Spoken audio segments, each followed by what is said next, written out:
5 crazy convicts that got caught. God. Oh, God. I'm sorry. I'm sorry.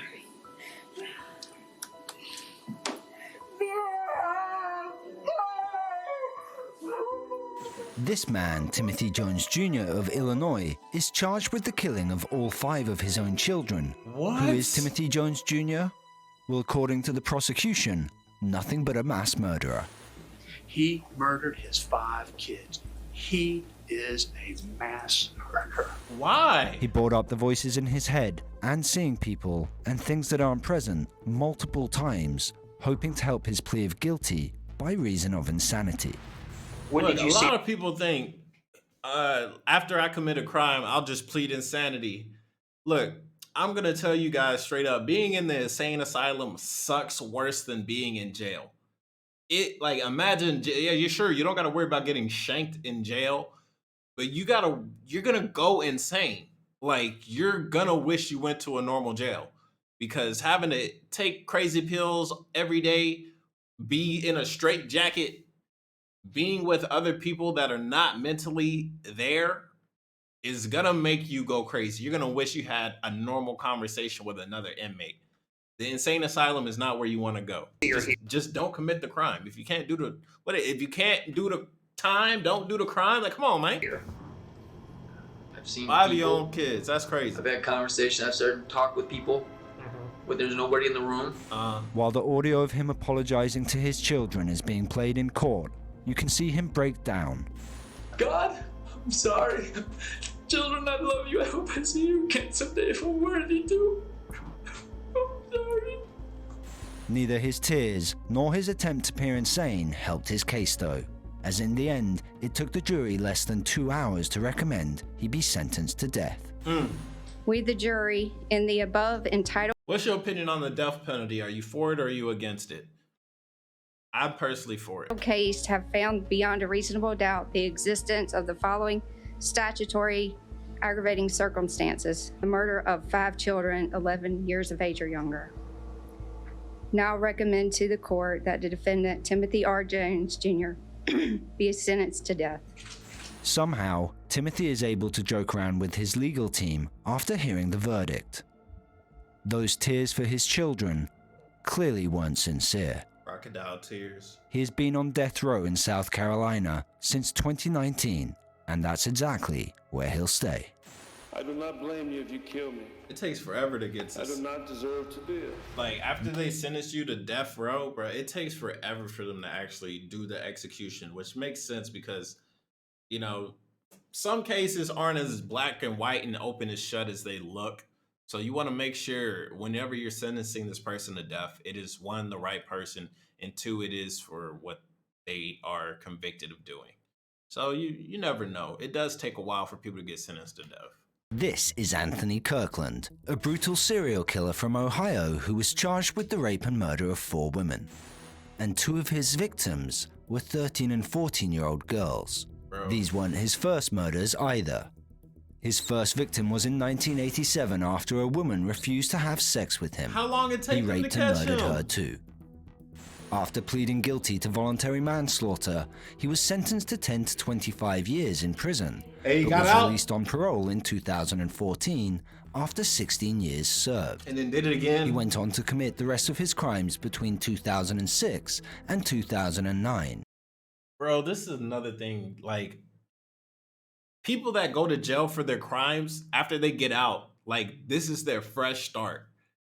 Yeah, it's like a high percent of criminals that get out of jail end up becoming reoffenders. And it makes you think, when people go to jail, should they even get out? Like, and it's hard to say because people that have gone to jail, they really have changed their ways and got out and done better for society. And I'm personally one of those people that think, oh, after you go to jail, you did your time. When you get out, do something better. But when you hear shit like this dude raped and killed somebody, went to jail for 20 years. When he got out, he raped and killed more people. It's like, maybe for some things, you probably shouldn't even get out of jail. After you've done it, it's like, nah. Nah, because when you reoffend, you're probably gonna do the same thing again. I don't know, man. I don't know. 2 of the 4 women that he murdered were strangled to death. The common MO between all of his victims was that he burned their bodies to conceal evidence of rape. Just look at how he reacts to hearing his charges. Mr. Kirkland, you are charged with the following offenses as contained in the indictment. Count 1, attempted rape with specifications. Count 2, aggravated murder with specifications. Count 3, aggravated robbery with specifications. Count 4, aggravated murder. Everybody get seated, please. Fainting on the floor, and he had only heard a few of the 12 counts at this time. The prosecution is unfazed by his reaction, though. Anthony Kirkland is, in fact, a vicious serial killer. While he pleads not guilty, Mr. Kirkland, That's gonna make this it is a worse. death penalty case. What's the defendant's plea? Not guilty, Your Honor.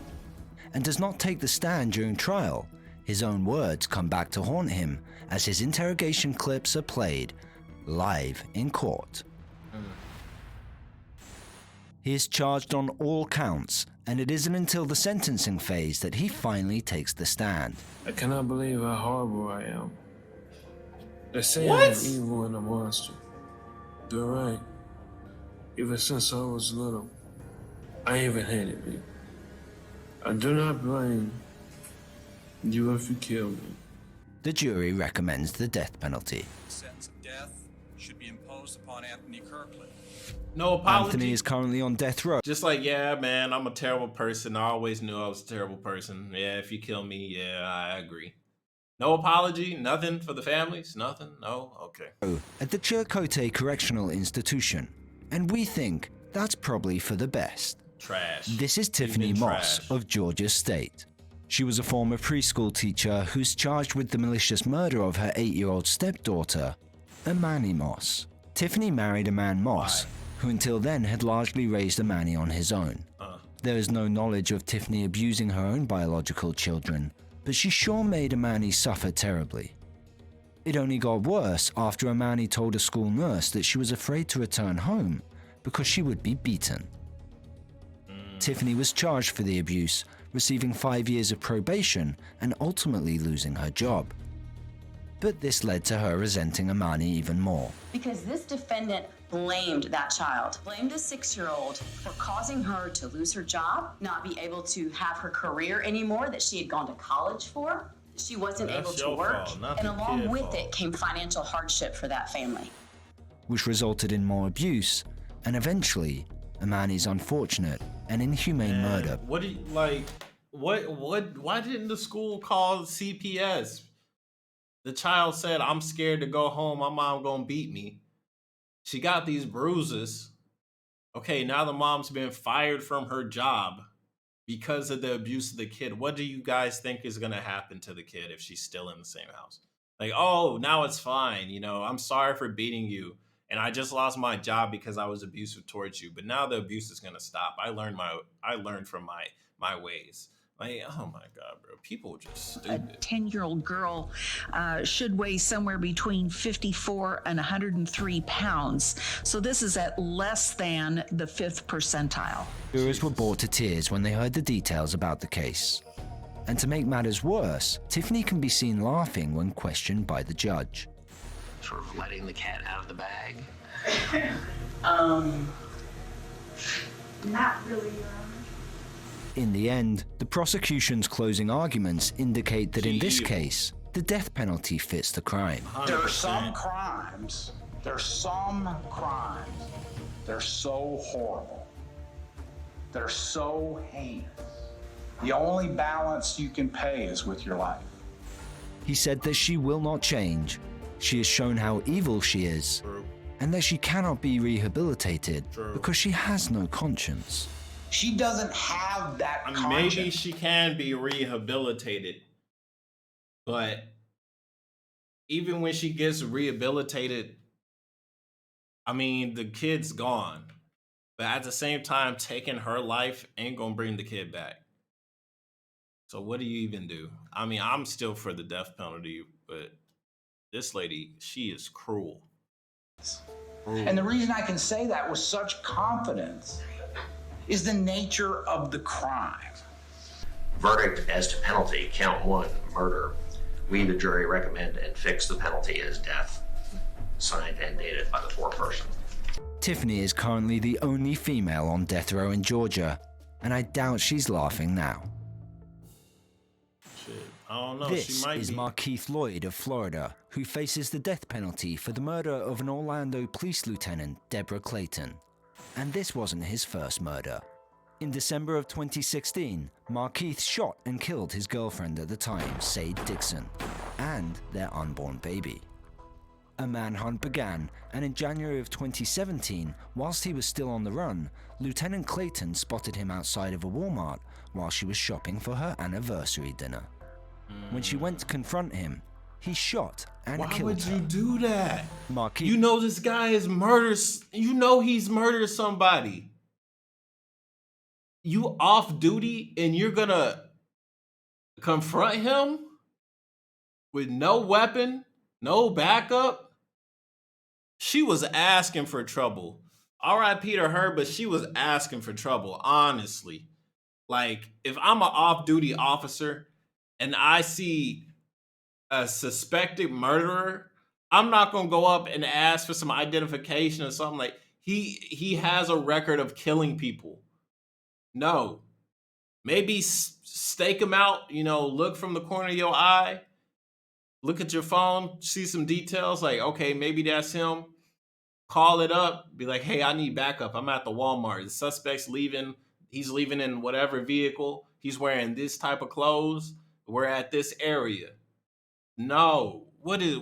She was not thinking. Keith was eventually arrested, and when he was brought into the police station, reporters asked him why he killed Clayton. His only response was repeatedly, Where have you been hiding? What did you say?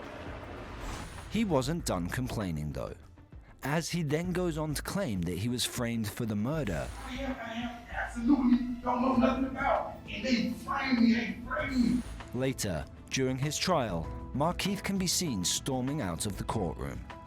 His lawyer tries to plead for him to stay, but he isn't having any of it. Eventually, he replaced those lawyers.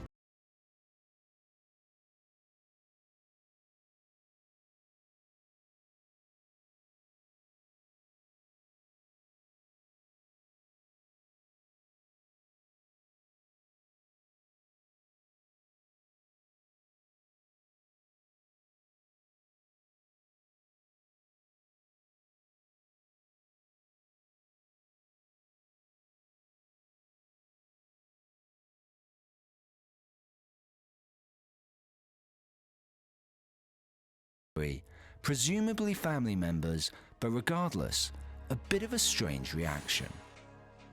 For the family of Lieutenant Clayton, He just took someone so much away from me that it hurts. But I'm happy. Thank you, Jesus. Thank you, Lord. Thank you. Now she can rest in peace. in 2014 in Florida, to her, but I have no idea why she would even confront him. I don't a 9-year-old girl, Felicia Williams, is raped and murdered by strangulation. 6 years later, her murder and our convict Granville Ritchie is finally given his sentence. The defendant, Granville Ritchie, is hereby sentenced to death. It's another tragic tale of a child being murdered, and one that left the victim's family with an immense amount of grief. I just miss my grandbaby. Her sister. She meant the world to us, and he discarded her like she was nothing. In a remarkable turn of events, the father of the victim even forgives Granville for his terrible actions. I forgive you, bro. That's how strong my God is. I can come in and smile at you today with no harm or ill will towards you. You my brother. You made a mistake, but you got time. You got time to get right with God, bro. Although, he did still want to hear an apology. You took something from me you can't give back. I don't want no revenge. I gave it to my God. Unremarkably, Granville declines to give a response. Throughout the trial, Granville seems disinterested by the proceedings. He also shows no sense of remorse for his actions, as the families give their testimonies. The judge, however, is strongly affected by this horrific crime and can't hold back her own tears. A horrendous. And that sucks. Physically. Because no matter what the case is, no matter who it is, no matter what, the judge is supposed to be non-biased and open to both sides. Even if the evidence is damning for the defense, the judge has to say non-biased. So even though I get it, you know, a young woman lost her life way before her time. It's hard to see the judge just crack underneath it. But I mean, we're all human. We all have emotions. But it's like, damn. Painful and psychologically torturous death at the hands of the defendant. Capital punishment is not a common sentence, but it is usually given to convicts who are considered to have committed the most heinous of crimes. What do you think? Does the punishment fit the crime? Sound off in the comments. Leave. I don't know, man. That was a crazy video. Yeah, I think everybody that was shown in this, I think they deserve the death penalty. Like, you took lives, you might as well lose yours, right? And like, it wasn't even just murder in these cases, it was rape and murder. And then the other dude, he burnt the victims. Like, no, they're all human garbage, bro. They're all human garbage. But what do you guys think? What is you guys' opinion on the death penalty? It's your boy Miss Conrad. Subscribe. I'll see you guys next time. Peace.